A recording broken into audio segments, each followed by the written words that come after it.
Good evening and welcome to Love and Soul Spotlight Weekend. I am your host, as always, Mr. Pink. And today we welcome my friend James Amil DeLeo. Hi everyone. We are here with James because you are a teacher. I am. That's I've awesome. been a teacher for 6 years now. Thank you for your service. Honestly. Well, it's an honor and a privilege to be a teacher. Let's just get that on record. Like a lot of times, I don't do it for the money. I just do it, to shape future generations. Helping them find their own path, find their own voice. Yeah, that's awesome. So, And I live for that. you have a special niche as well. I do. I'm actually a special ed teacher. Yeah. For high school students. Wow. And subject of choice is the most feared subject of all. Can you guess what the most feared subject of all is? I already know what it is. It has to be math. Yep. It's either be math or science. It One or the other. is math. I am a high school special ed math teacher. Wow, man. Wow. That's amazing. Actually, my mother was a special ed teacher's assistant for elementary school kids and stuff. So, and then I talk to you often about that. Like, I really miss that environment, going to work with my mom and playing with her kids and, watching her, watch them grow and stuff like that, And you know what? I see that too among my high school students. When they first enter my classroom, they almost virtually some of them virtually knew nothing. Yeah. Their skills were too low, but having worked with me for a full year, I saw growth. Do you find that the standard for special ed kids, from the actual teachers, so like the teachers are teaching them, but do you think that their standards are particularly low? Well, it all depends too, because at the same time, part of our goal of being a special ed teacher is to try to place our students or our cases in what's called the least restrictive environment, meaning that we want to mainstream them in general education as much as possible. And it is possible. There's many kids who've been in both mainstream and special ed classrooms. Yeah. It's just a matter of where they are skill-wise and whether they're ready to move on to the next step. How does one get from being in special ed to high school then in that regard? Well, there's a transition process. It happens, twice or three times, depending on what kind of a student you have. For mild, moderate students, they transition twice, from elementary to middle school and then from middle to high school. Mm-hmm. So that, we hold what's called a transition meeting. Okay. And so we discuss with whoever their case carrier is at the time. And me being a former department chair, what we do is, we try to place the students, to the best course pathway they can. Whether we place them in all special ed or we place them in gen ed, it all depends on where they are skill-wise. Okay, I get that. That's awesome. I used to have, I was never in special ed specifically. However, when I was in my regular courses, they would pull me out for specific things. So we would work on my hand-eye coordination or we do offer special ed service. It's not all academic too. It could be, occupational therapy, because that's also a service, physical therapy, speech and language. Right. So it's not all academic. Yeah. I mean, there's some students, I had one case, he had Asperger's, but the only service that we had to offer him was just social skills. Got it. Yeah. But other than that, he was pretty much taking all AP and honor courses. Yeah, that's kind of how I was. So, but it's like special ed doesn't necessarily mean special needs all the time. Not all the time. Not all the time. Each student is like a snowflake. They're all different. Everybody. They're all different. So we have to accommodate accordingly. Yeah. So it's back to school time. It's now, we're in the beginning of August right now. And so I had mentioned to James that I wanted to do a fundraiser, and I might not make it for this year, but definitely next year and the following years. I'd like to do a fundraiser for back to school supplies and stuff like that. You know what I mean? And I was going to talk to you about that. Is there a program for that? Or what do you guys do for underprivileged kids? Well, I'm glad you mentioned that, because our district has what's called a wellness center, or all of our schools throughout Santa Ana have what's called a wellness center. Each campus has one, and it's managed by what's called our FACE liaison. So FACE stands for Family and Community Engagement. Okay. So if any underprivileged families need resources, they can go to wherever their child is attending. Yes. And go to the wellness center and look about gaining those resources. Nice. Very nice. Because, I know it was a rough time back in the day. You know what I mean? Like the scramble to go get oh my God, school supplies scramble for like hundreds and hundreds of dollars of pencils and paper. Well, funny thing is, it's gotten a little bit easier now because, a lot of the times now with school, I mean, back then it was all pencil and paper, but now, we're transitioning into the digital age where a lot of it is done on a computer. Like, back then we used to hand write our papers. And you know what? And also, I mean, I went to school during the time when computers were just starting, so computers were uber expensive back then. Yeah, they were. So I guess that it's more accessible now. It is actually, because it is more accessible now too, because, our district, Santa Ana, we provide the students with Chromebooks. Okay. And so each student has a Chromebooks where they can, they can go online practicing, writing, their math skills. Yeah. And once you get into more secondary levels, middle school, you'd be writing, there's, district writing assessments. That's done on the computer. Doing map testing, SBAC testing. That's all done on the Chromebook. That sounds really good, especially for funding reasons, because now you can utilize that old paper, funding. It's also for data collecting too, because as a special ed teacher, we need to know where exactly they are cognitively, whether they are ready to move on to a general ed environment where they don't need as much support. So they have algorithms for all of that now, and you can see kind of in real time what's going on with people. Exactly. I mean, despite that, a lot of teachers will argue that, the map testing is not the most accurate tool. But at the same time, what other data is there that we can use? Yeah, we talked before. There's this law that goes around right now about reading, and that as that being the fundamental for the standard for trying to get that particular number. You know what I mean? Rather than math, I think they're trying to use reading and English as more of a... Well, I mean, the main focus now is the core subjects, which are English language arts and mathematics. Yes, yeah. And I think both of them together, you can't have one without the other, really, honestly. You can't. You really can't. No, you can't. So because there's a lot of jargon. With each subject matter, there's different types of jargon that the students need to know. It's true. I wanted to get into you a little more. Okay. You've been teaching for how long? 6 years, starting my 7th. And before you started teaching, what was your education like? What did you do? So, let's see. Growing up, I'm a product of Santa Ana Unified School District. Sweet. So I graduated high school 2007 with honors. I know. So I was your typical go-getter kid. I wanted to be involved in everything. Wanted to challenge myself by taking every honors and AP course that I could. Why not? And so for me, I was just like that was kind of always how to challenge myself. Kind of just like I just didn't want to be labeled just a normal kid. I see. I'm just like some people will say I'm crazy for doing this, but I'm just like, hey. You just didn't want to be average. Well, I just didn't want to be average. I really wanted to challenge myself because that's what the principle that was instilled by my parents growing up. Yeah. I was reading earlier this morning. It was so crazy because I wanted to go back over my notes from last time, and then I was looking at the paper, and there was this news article that was bothering me because.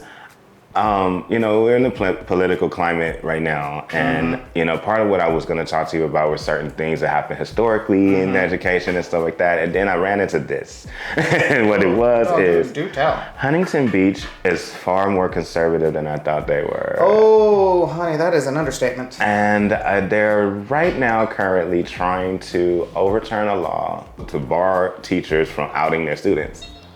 She's trying to overturn it. So I mean, here's the thing. I can understand. It's a double-edged sword with that too, because coming out should be on the person's terms. It's true. I'm like, for me personally, if I knew one of my students was gay, it's not my right to out. Right. Exactly. It's not my right to do that. Right. I remember when I was a kid. And kind of knowing I was gay, but trying to navigate, what that was. That was me too. That's why it took me so long to finally come out. It took me almost 20 years to finally come out. See, and a lot of people, and I remember when my mother and I discussed it, when she found out, that I was gay was because of a correspondence that I got in the mail. You know, never got mail before, so she opened it and found out. Boom, there it is. And she goes, well, she felt betrayed and lied to. It's like, well, why didn't you tell me? And I was like, well, I didn't really know if that still was a decision I was going to make. Whether I am or not, I didn't know that that's what I was going to go and do, you know? And that's been the problem too a lot of the times is, you know, a lot of the reasons why I didn't come out so quickly at an early age was, you know, how was my family going to react? Right. Because you hear the horror stories, Yeah. you know. A lot of kids, they come out or the families find out that they're gay and they get ostracized and disowned. That I just said, and that's what I just told James. There's a problem with what the mayor of Huntington Beach is doing. Is that, you know, if you force a child out to their family, the very next thing is going to happen is they're going to throw them out in the street. Yeah.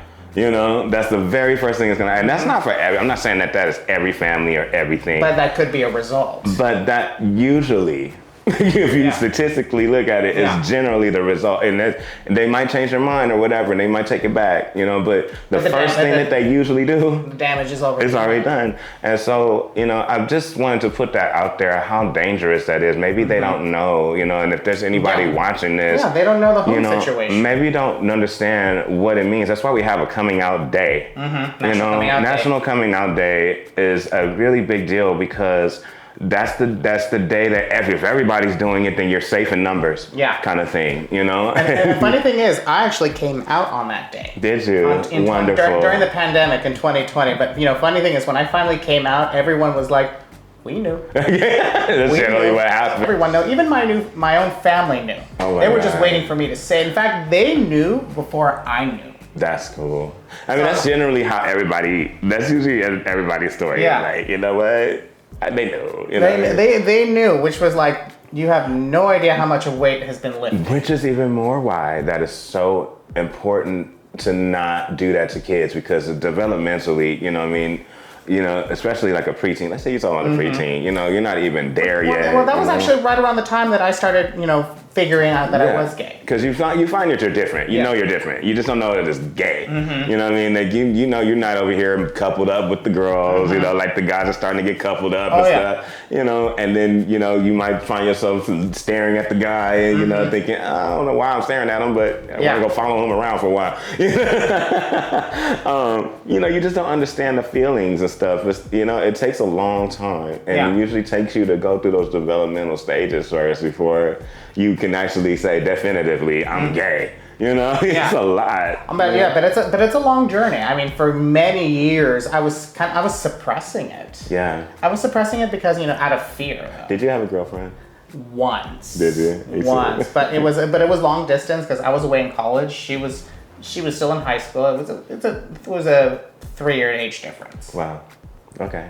That's but not bad. But it was about 6 months. So did she turn out to be a girlfriend, or was she more like a beard?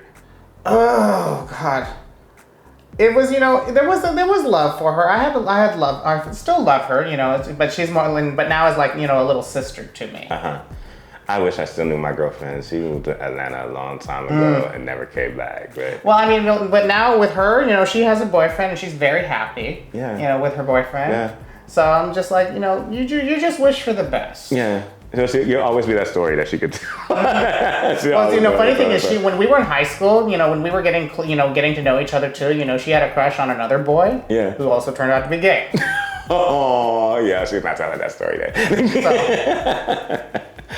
Oh man, I'm so glad you're here, man. So I'm glad to be here. What are you looking forward to the most this season for school? Well, for this school, I mean, I've transferred to a new high school. So for the last 5 years, you know, I was at my alma mater of Saddleback High School, but now I wanted to make a new change. Yeah. So I decided to transfer over to Santa Ana High School and, you know, just make my mark there. Yeah, nice. And so far I've taken a tour of the campus, and I'm actually really amazed at what the school has to offer. All right. Okay. I mean, there's just so much to offer for the kids. Is there anything you can talk about? Well, you know, they've, you know, different pathways for the students. Like, you know, they still have auto shop. They have fashion design, legal studies, art and graphics. You know, they've got a variety. They even have a production studio. You know, I actually saw.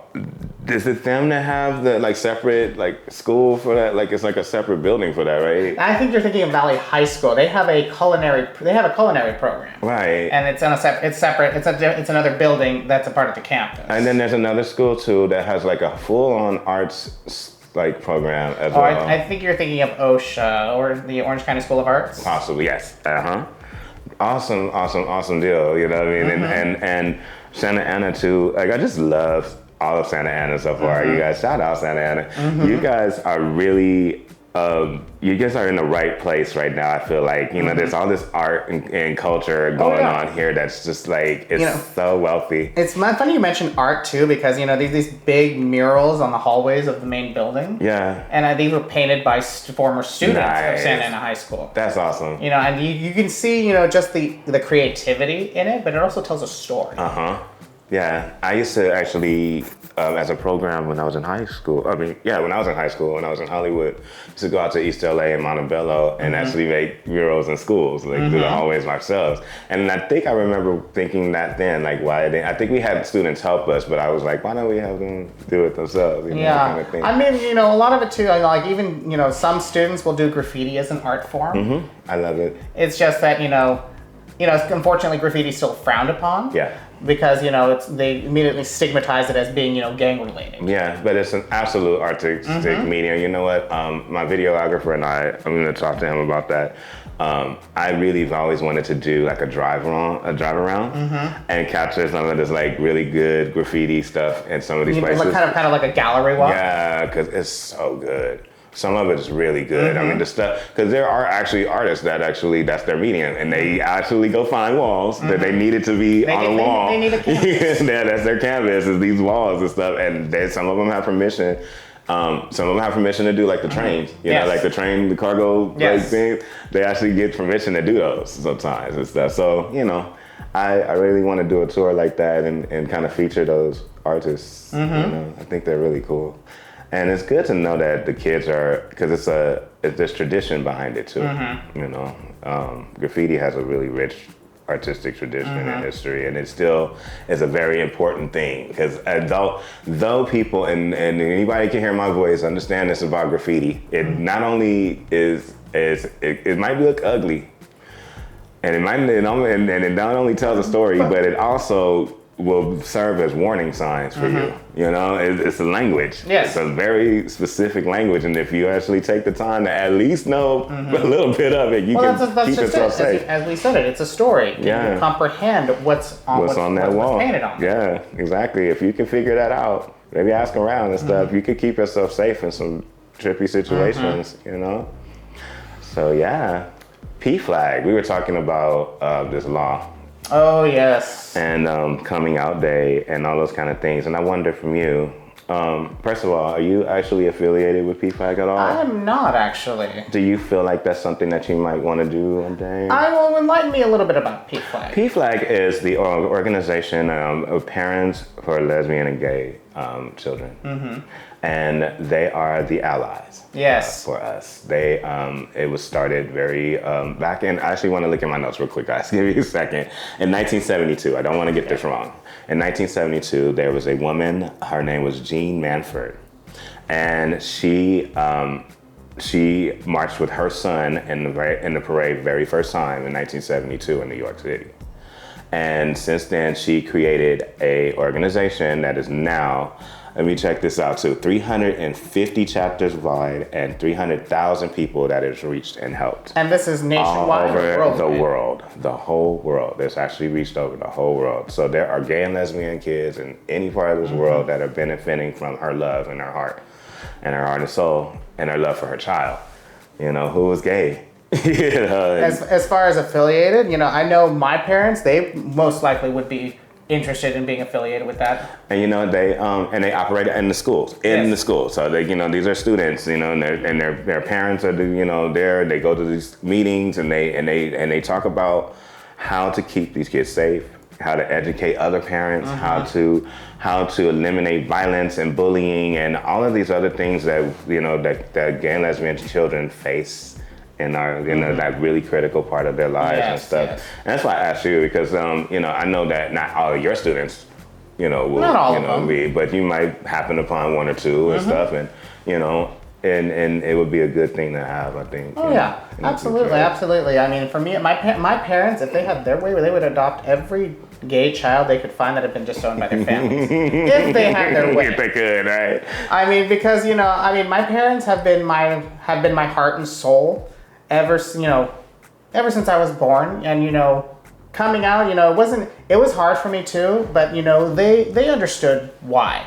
It was hard for me to come out too because, same thing. They hear all the horror stories. Yeah. And, if anything, they would be more afraid of, what would happen to me. Yeah. If they didn't accept me. Were your parents from here in Orange County too? Actually, so my mom, she's originally from Mexico, so she emigrated here in the 80s. She brought my 2 older sisters with her. Okay. And then my dad, he's a military brat, so he was born in Denmark to my grandfather who was serving in the Air Force, and then my paternal grandmother, she's from Denmark. Okay. That's interesting though, that they're so progressive. Like, I get it though, because we're considerably apart in age a little bit. So like we're a little bit of a spread there. Yeah. So I guess the times have changed a little bit. Oh yeah. But still, I think that it's admirable that, they're able to do that. Do you think that if you didn't have the parental support that you had, do you think you would have been able to do as well as you did in school?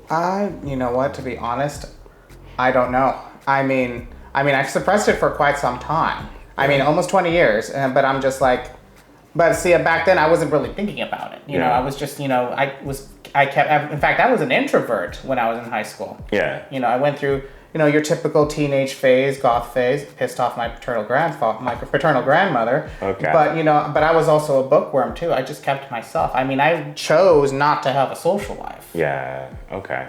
I was going to ask about that earlier too when you were talking about studying. So that's just it. I was really focused on the books. I kind of feel like you can only have one or the other. You know what I mean? Like if you can't be popular and be like. Well, you have to have a balance of the two. Yeah. I mean, but then again, popularity during high school, it's subjective. It's very subjective. You're right. You got a point there. Very good point there. Well, here's the thing. Popularity in general is very subjective. True. Even within the the gay community. True. It actually is. Yeah. Because depending on who you're talking to and where you are. Depending on where you are. Yeah. Depending on who you're talking to, there's a lot. Man, I have had such a great time seeing you. Always a great time seeing you. What do you see is the very next thing that you want to do with your career? Well, I mean, for me personally, I still love teaching. I love being in the classroom. Yeah. If anything, just continuing on, to shape the lives of, my future students, my current students, but, also I also want to hear their stories. Yeah. What they're planning to do beyond the school walls. Right on. Is there like an after school type thing that people do anywhere? Like, do people do that anywhere? Well, I mean, some people will do it, depending on the club. I know the district have a Gay Straight Alliance. They have multiple chapters throughout the district. Yeah. I mean, I had one when I had my old school site, but I had to pass it on because, I had taken on a few more responsibilities that I couldn't take the time for it. Because I want to create a club. I'd like to do a performing arts club and gather a few different schools and, and put together some stuff. I'm just looking for a theater space, Okay. Awesome. Yeah, because, part of why we did this episode is that education and art kind of go hand in hand. They do. I really, really fancy myself. Like, I'm a bookworm. I love to read, and I'm a writer. I've been writing for years and years and years. I've written musicals and plays, and, I aspire to write a book one day and things like that. I'm still writing music. So, I want to teach people that, no matter what your interest is, in school, you can actually apply it to anything we're doing here. Absolutely. You don't have to be a singer or an actress or a model or nothing like that. Maybe like you said, it's our wood shop. We still need people to build sets and and props and things. The funny thing is, kids don't understand that there's multiple doorways to whatever path they let's just say someone wants to do. Let's just say a student wants to study business. Okay, what do you want to do with that? Do you want to go into marketing, entrepreneurship? Do you want to go into finance, accounting? all of those things the possibilities apply to everything, you know. Possibilities are endless. Absolutely, and you can't get there without one of you. And we applaud you. And you know, our spotlight weekend, we try to feature people of all type. You know, I generally have bands and musicians because you know that's the world we live in. You know, that's who's doing the most entertainment. Entertainment. You know, but you know, like I said, we cannot get to what we're doing without the proper guidance. You gotta learn. You gotta start somewhere. And I'm a big fan of education and educators.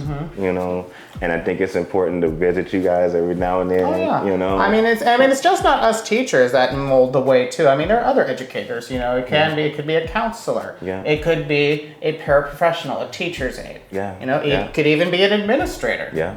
Yeah. You know, it's just that it's just we kind of carry the weight of structuring where these kids should go. Yeah. And we have to constantly remind them how important it is to stay in school. Yeah.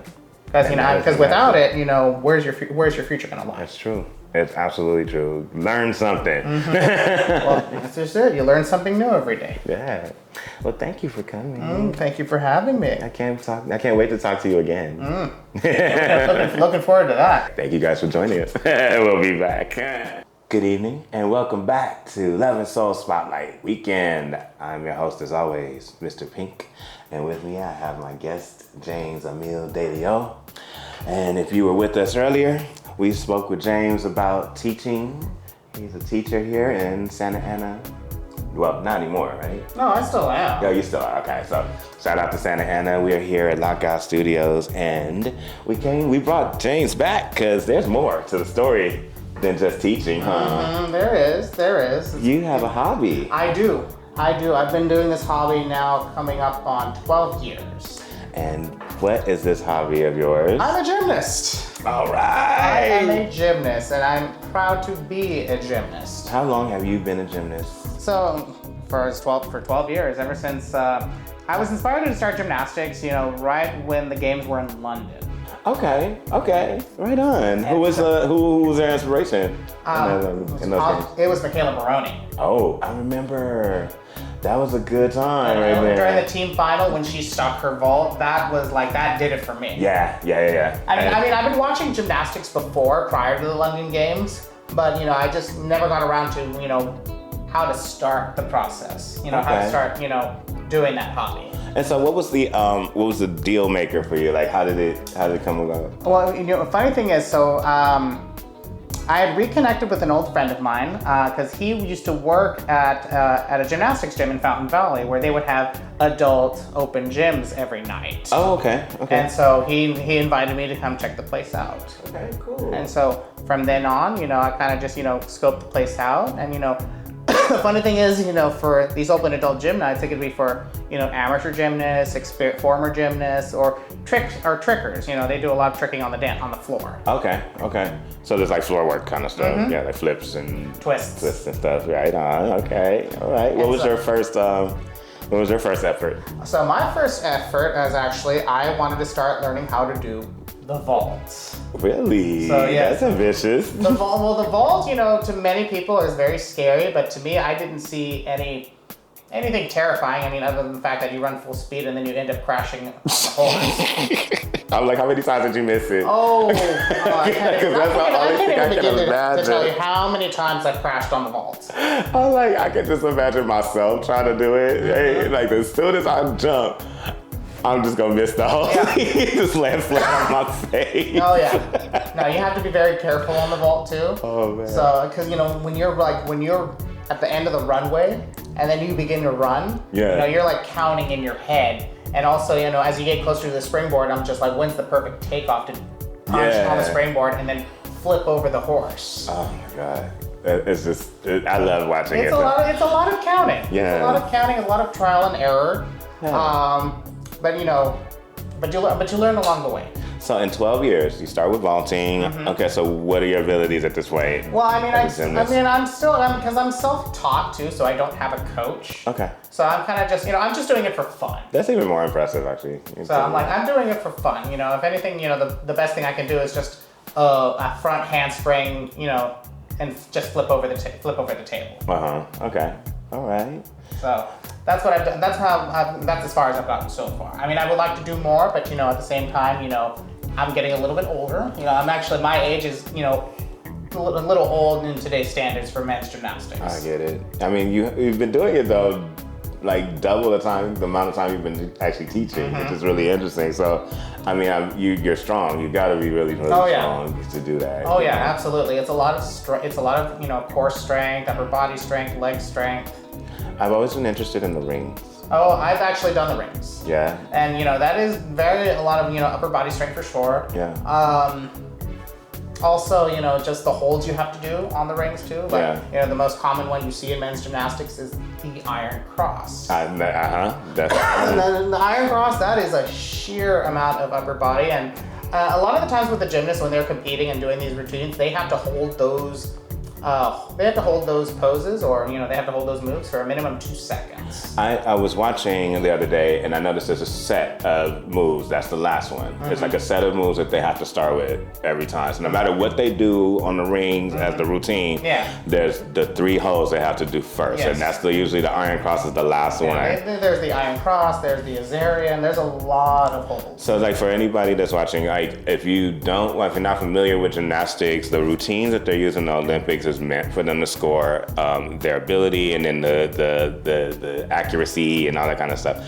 And I guess the routine has that. Well, there's two scores in gymnastics nowadays, in today's standards. There's the first one is called the D score, or the difficulty score. It's it's how much you've packed into your routine, and then the next score is your execution score. So how well can you do your routine? Yeah. And it's just amazing. Like it is amazing, but it is a double-edged sword too nowadays, because the more difficult your routine are, depending on what event you're in, the more vulnerable you are to deduction. Because you have to get it right. Well, it's not just so much getting it right; it's a matter of following the judges' rules. Because what judges tend to do is they try to discourage the gymnast from doing something out of their skill set. Well, no, it's not just out of their skill set. It's more of they're trying to discourage the gymnast from doing something difficult that could run the risk of them getting injured. Yeah, that's right. Yeah, that makes sense. Absolute sense. And this was going to bring me to my next question, because I was also looking at this, I was concerned about this on the rings. These swings and holds that they do on the rings, man, I don't know how they actually do that without, dislocating something or whatever. I mean, here's the thing. Part of the gymnastics process is, conditioning and, doing all the drill work. Yeah. I mean, a lot of the times, even the women's gymnasts, they'll be stretching, or they'll be kind of like contorting their arms a little bit, just to kind of further strengthen their upper body. Yeah, that's interesting too, because I just worry about that. Like, and what kind of do gymnasts experience over time, not injuries, but for wear and tear kind of absolutely. thing, absolutely. What kind of is it joint problems? Well, depending that all depends too on how severe the injury could be, or how debilitating it can be. Yeah.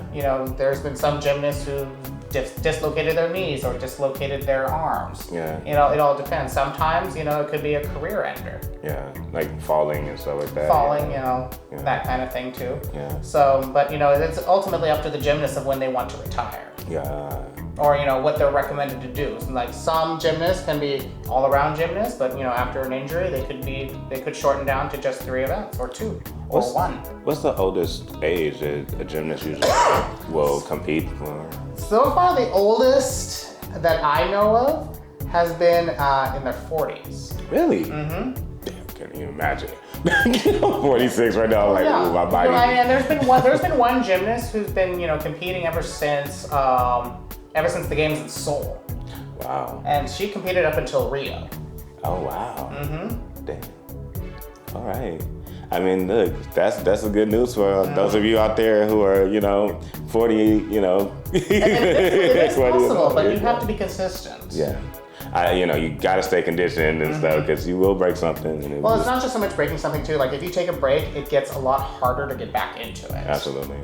I mean, it's hard enough. Like, when you're 40, it's hard to do everything. You can't lose weight like, easily. You know what I mean? You can't eat the same way. Everything changes at 40. No, That's why it changes. I'm very surprised at that age. That's a good age.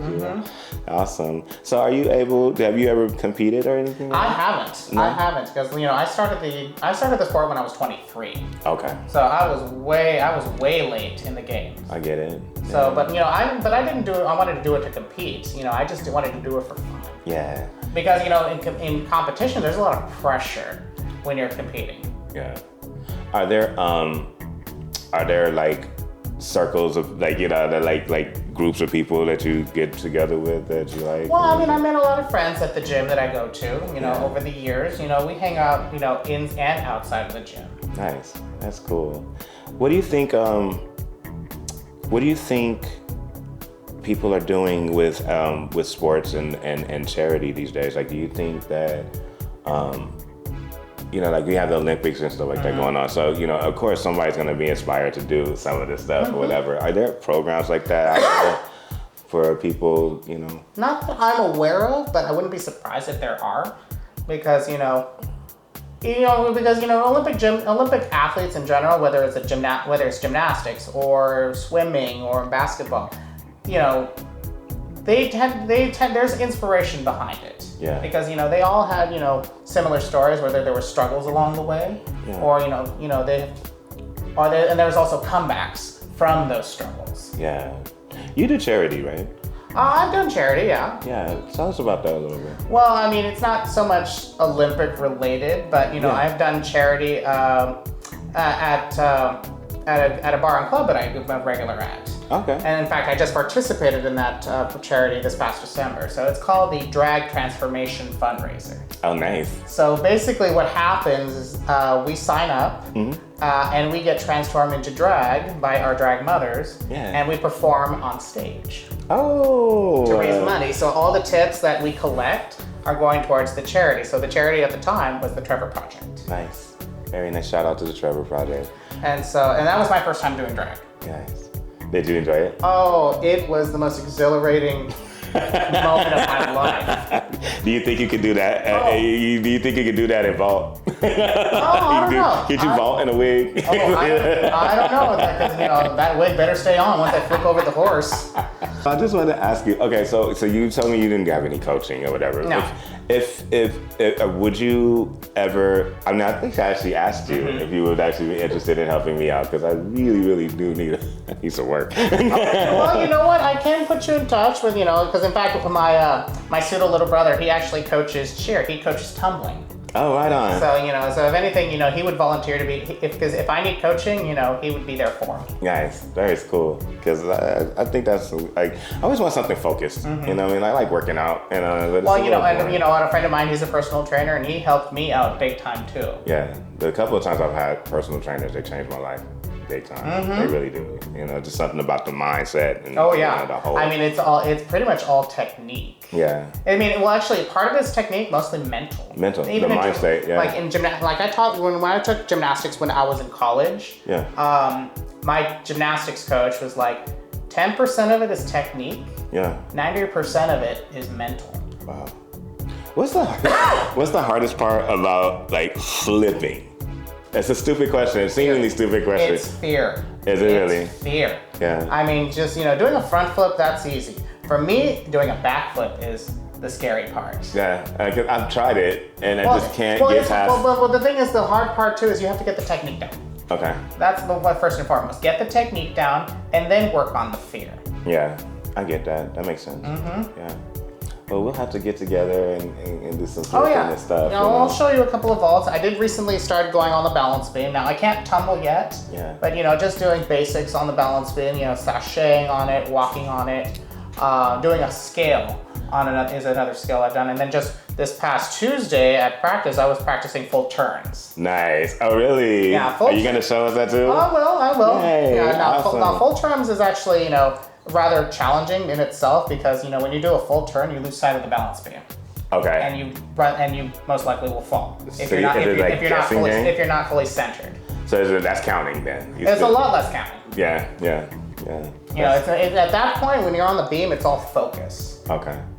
It just all sounds so scary. My hand-eye coordination is the worst because I'm legally blind. So like I have to do a lot of trusting and a lot of I would highly suggest not the balance beam then, because that's a lot of hand-eye coordination too. Yeah. You know, because if anything, there's even skills on the beam where you lose sight. Yeah. Like yeah. you know, for the girls, for the women, they do a sheep jump. So basically, what that happens is it's a jump off the beam, but they tilt their head back and they tilt their feet back until the feet touches your head.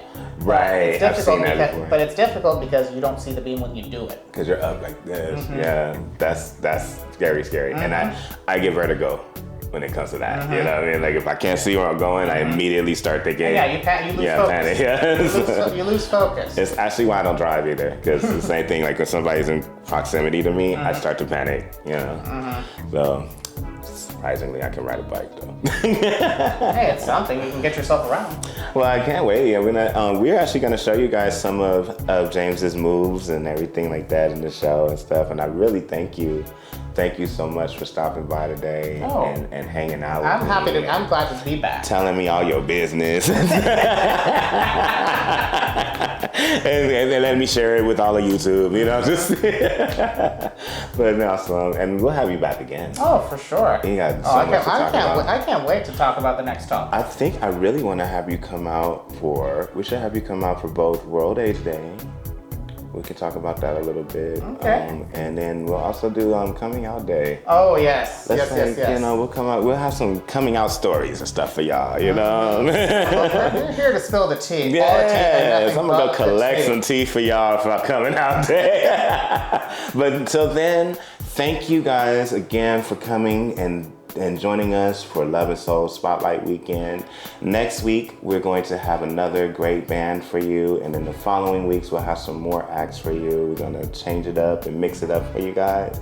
Looking into getting us some stand-up comedians just to bring some more broad-based entertainment to you guys. So keep watching us and we'll keep doing this. We'll see you guys next week on Love and Soul. Take care.